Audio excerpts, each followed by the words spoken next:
কিয়ামতের দিন আমার এমন এমন বান্দা উপস্থিত হবে, তিহামা পর্বতের কথা বলা হচ্ছে হাদিসে। এত এত নেকি নিয়ে আসবে, আল্লাহ তাআলা তার এই সমস্ত নেকিকে ধূলিকণার মতো উড়িয়ে দিবেন। আল্লাহু আকবার, ইয়া সালাম। ধূলিকণার ন্যায় উড়িয়ে দিবেন। কেন?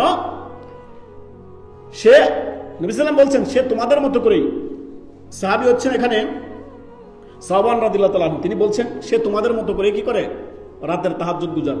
সে তোমাদের মতো করে আপনার সালাত পড়ে, সিয়াম রাখে, সমস্ত ইবাদত বন্দেগী করে। তবে যখনই সে একাকিত্ব হয় তখন গোপন ভাবে সে লিপ্ত হয়ে যায়। ওই যে উপরের আয়াতে কি বললাম, আলাম ইয়ালাম বিআন্নাল্লাহ ইয়ারা, যে তুমি জেনে রাখো অবশ্যই নিঃসন্দেহে রব্বুল আলামিন তোমাকে দেখছেন। আমি যদি এই যে ফিলোসফি যদি রাখি, এই যদি চিন্তা ভাবনা আমার থাকে যে আমার রব তো আমাকে দেখছেন, আমি কিভাবে পাপ করতে পারি, কিভাবে অন্যায় করতে পারি, কিভাবে কাউকে গালি দিতে পারি, কিভাবে আত্মসাৎ করতে পারি, কিভাবে কারোর অন্যায়ভাবে কারোর সম্পদ বক্ষণ করতে পারি।